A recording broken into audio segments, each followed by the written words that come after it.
Well, hello everybody. My name is Clay Thompson, and this is my mock interview project. Unfortunately, the first person I had lined up had to cancel because of some unfortunate circumstances. So I instead have with me Miss Lexis Fine. She's volunteered her time with me and has agreed to work, so let us begin. Okay, Miss Fine, you interviewed with us at KEDT-TV as a radio announcer, correct? Correct. Okay.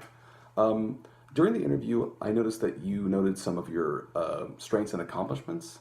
Um, some of them were you were a passionate worker, you had a fondness for radio, and you have a good grasp on people's likes and wants. If I could just get a little bit more information out of you, how would you consider yourself a passionate worker versus a hard worker? Well, of course, I, I like being a passionate worker because I love what I do. I love working on radio and with music, of course.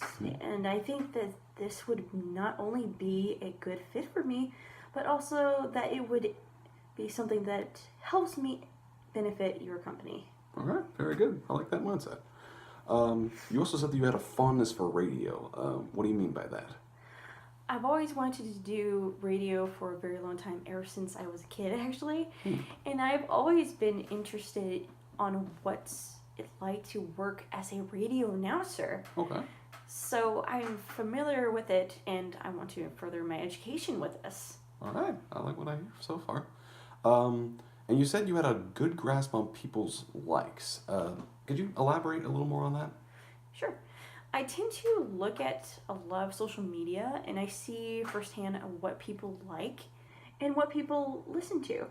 So I base my playlist off of what I see with other people. I actually like getting to know people's interests more and more. And this radio announcer position is, I believe, perfect for me to use those skills. Okay, very good. Now, if I may critique you a little bit, just for any interviews that pop up in the future. Of course. I noticed that when you interviewed us first, you were a little bit nervous and stumbling over your words a little bit.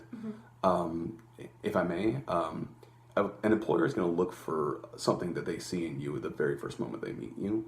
So it's important to speak a little clearly so that this employer can get to know you the first time that they meet you, because first impressions are honestly what matter in the job field.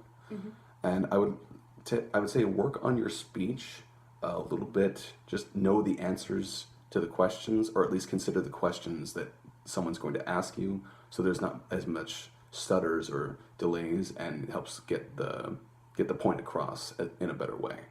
And also, be a little bit more mindful of the position that you're going to be interviewed for, including the radio announcer one. That I understand that you have the fondness for radio, and you like basing off your music playlists of what people like, and those are good tools of the trade. But I would read a little bit more into the radio position so that you know what it's going to be like whenever you do start, if you absolutely can't start. So just research a little bit more into the radio and think about answers before the interview. Other than that, everything checks out very well, and you can start this time next week if you can. Sure. Okay. Thank you very much, Mrs. Fine, for your time, and hope to working for you. Thank you. Thank you.